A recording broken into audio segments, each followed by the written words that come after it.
Okay, today we're really going to unpack a fascinating sector, one that, often flies under the radar for entrepreneurs. We're talking about youth education and enrichment. It seems to promise not just financial viability, but also this chance to make a real difference. We've gathered a whole stack of sources that reveal a vibrant and incredibly impactful market. And what's really fascinating here, I think, is how these opportunities aren't just about hitting financial targets. It's also about aligning deeply with your own values, what matters to you. We'll look at different models, sports, arts, academics, STEM, and see how they help kids develop, but also how they offer a proven personalized pathway for entrepreneurs looking for that freedom. And that's exactly our mission for this deep dive. Pull out the key insights from all these sources, give you, the listener, a shortcut to understanding the huge potential here. Yeah. And, what it really means to build a business that makes a positive, lasting impact on kids' lives. Let's do it. So let's start with the big picture. Why are we even talking about youth enrichment now? What's really driving the demand for these kinds of services? Why is it such a compelling area maybe for a new venture? Yeah, that's the crucial question, isn't it? And sources, they absolutely highlight a significant and importantly growing demand. Take Club Z tutoring, for instance. Okay. They explicitly say the market for tutors is exploding. And that was accelerated by recent global events, obviously. What really struck me is they call it a recession-proof industry. Recession-proof, that's a bold claim. It is, and they back it up with numbers. They project the global tutoring market, just tutoring, to hit something like $218 billion by 2027. Wow, billion. Billion, yeah, and online tutoring, doubling in the next 5 years. That points to some serious stability and growth potential. That is a massive market. It really suggests parents aren't just looking for a quick fix, but like consistent long-term support. Building Kids School even notes something I found remarkable. What's that? They said, parents consider preschool before birth. Think about that. That tells me there's this almost foundational, deep-seated demand for quality childcare and education right from the very beginning. Exactly. And that brings us to a deeper question. What exactly are parents looking for? Is it just academics? The sources say no, actually. There's a strong desire for holistic development. Holistic, so more than just grades. Much more. It's not just test scores.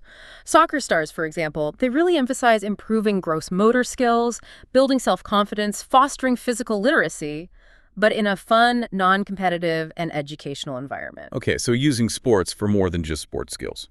Precisely. They see soccer as a vehicle, they say, to instill important life lessons, develop skills, boost confidence, build teamwork. It's about character alongside the physical stuff. Okay, so that covers the physical side. But what about holistic development beyond sports?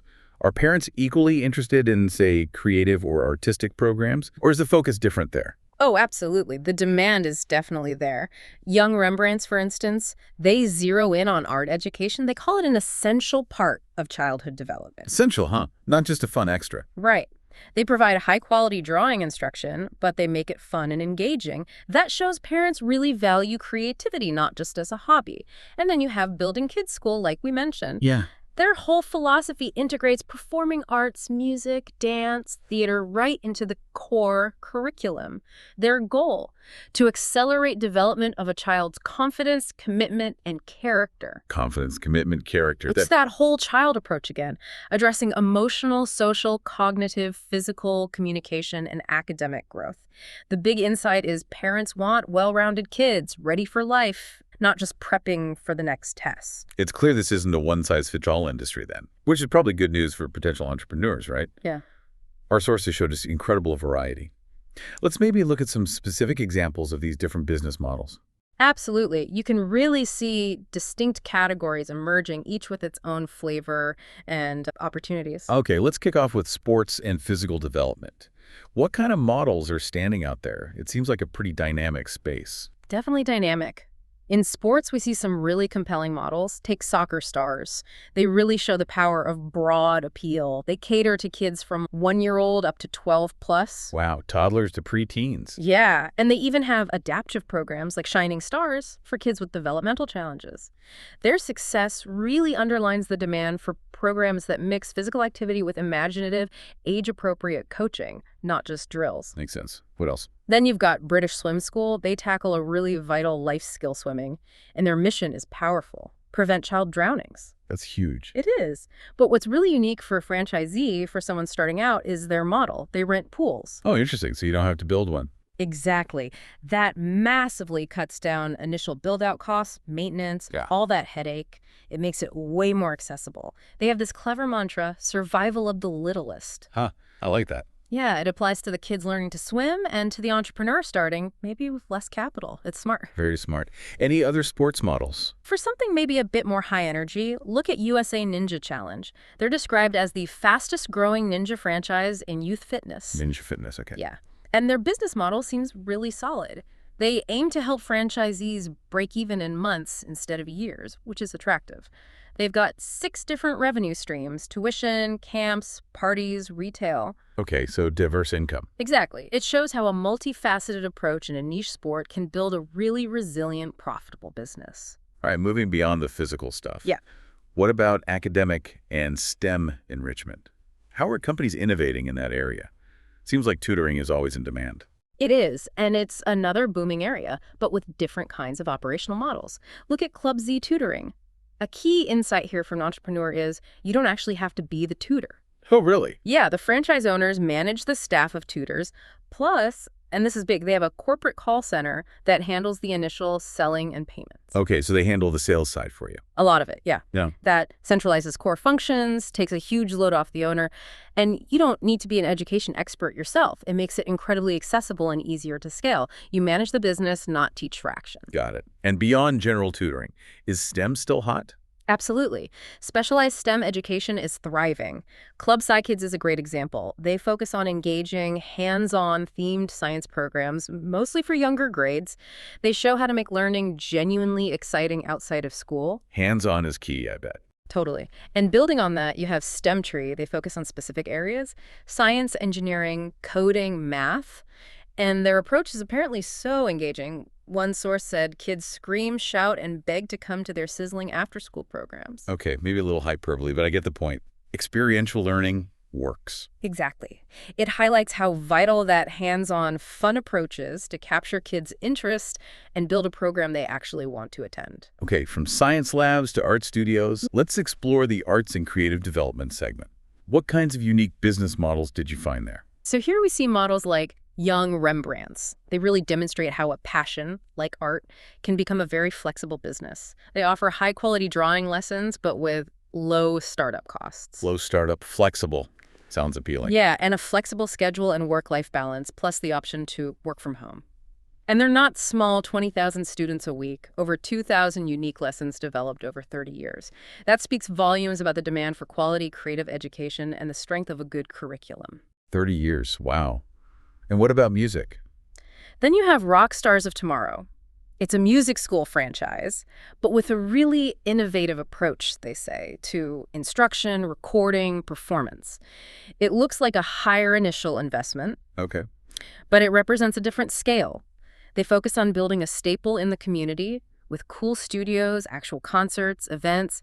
It shows how creating that vibrant community hub can be a powerful model within the art space. A different kind of investment for a different kind of community impact. Exactly. And finally, what about models that maybe take a broader view, focusing on, say, holistic development across the board, or maybe community engagement in a different way? Yeah, there are some interesting ones there, too. Building Kids School, which we touched on, really stands out. They weave performing arts right into their infant through kindergarten curriculum. The confidence, commitment, character focus again. Right. But what makes them really unique is their commitment to dedicate 25% of profits to helping underprivileged children, both locally and globally. That's a powerful alignment of business goals with social impact. Huge differentiator. 25% of profits, that's significant. It really is. And then a slightly different angle is Fundraising University. They don't directly teach kids, but they support youth programs, especially sports teams, by handling their fundraising. Oh, taking that burden off the coaches and parents. Exactly. So the groups can raise more money and the leaders can focus on the kids. Their model is about personal development and community impact, but it also boasts high potential profitability, good residual income from repeat clients, often run from home. It's supporting youth development from a crucial, often overlooked angle. Okay, so beyond just the appeal of the services, helping kids learn, grow, swim, create, a lot of these sources really hammer home the advantages of the franchise model. For someone listening, thinking about starting a business here, what makes franchising such a compelling way in? Are there trade-offs, like less freedom maybe? That's a really good point to raise. The common thread, the big promise across these sources, is that proven business model with a track record of success. Companies like TutorDoctor, they've spent 20-plus years refining their systems across hundreds of locations. Right. That massively cuts down the risk compared to starting something totally from scratch. So yes, you get structure, which might mean slightly less autonomy in some areas, but the trade-off is often faster launch, fewer mistakes, and a clearer path, that personalized pathway to freedom we talked about. So you're not just buying a business idea, you're getting the whole tested blueprint, the roadmap, the brand recognition out of the gate. And it sounds like they really set you up for success, not just with some initial training, but ongoing help. Exactly. That's a huge emphasis. Comprehensive support and training. Young Rembrandts offers comprehensive training program and ongoing support. Club Z provides all the initial training and ongoing support. They even boast unparalleled ongoing support with things like 247 internet access, databases, dedicated mentors. Mentors, okay. Yeah, and TutorDoctor mentions a robust coaching structure for new owners, a coaching program that lasts at least 15 months, sometimes longer. So it's not just, here's the manual, good luck, it's sustained guidance. That is a massive advantage, especially for someone new to business ownership. What about the practical stuff, though? Like finding customers, managing the day-to-day, that can be the really daunting part. And the support often extends there too, aiming to reduce that burden. Many offer marketing assistance like Club Z or help developing a localized marketing strategy like TutorDoctor. Okay, so help with getting the word out. Yeah, and remember that Club Z corporate call center handling initial sales calls and payments, they call that a competitive advantage, and you can see why. It frees up the owner. Or British Swim School handling the pool rentals, finding the water. That eliminates huge operational headaches and costs for build-out, maintenance, or upkeep. These features are critical for streamlining things. Yeah, those logistical hurdles can sink a small business. So removing those is huge. Now, what about the money side? The financial commitment. Is getting into this kind of franchise always a massive investment? Not always, no. Sure, some models like Rockstars of Tomorrow have higher investment ranges, reflecting maybe bigger facilities or equipment needs. But many others specifically highlight low initial investment and low overhead. Like which ones? Club Z Tutoring, for example, they note a franchise package around $27,250 plus startup costs, and they really emphasize that home-based low overhead model. Young Rembrandts also lists low startup costs and that opportunity to work from home. So there are definitely more accessible entry points. That flexibility. Yeah. The chance to work from home, set your own hours to some extent. That is a massive draw for so many people looking for a different kind of life, a different work setup. It really does sound like that personalized pathway to freedom you mentioned earlier. It absolutely can be. Many of these models explicitly offer a flexible schedule and work-life balance, like Young Rembrandts, or part-time or full-time ownership options like Club Z. Part-time options, too. Yeah, interesting. And they often feature scalable business models. TutorDoctor, British Swim School, USA Ninja Challenge, they talk about growth potential, maybe moving into multi-unit ownership down the line. It means you can potentially start smaller, manageably, and then grow as you're ready, really tailoring the business journey to your own goals in life.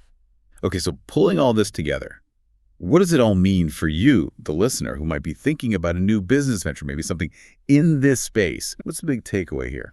I think it's really clear that this youth education and enrichment sector, it's not just some passing trend. It feels like a fundamental and growing need for families. Parents are consistently prioritizing their kids' development academically, yes, but also holistically. And crucially, they're willing to invest in it.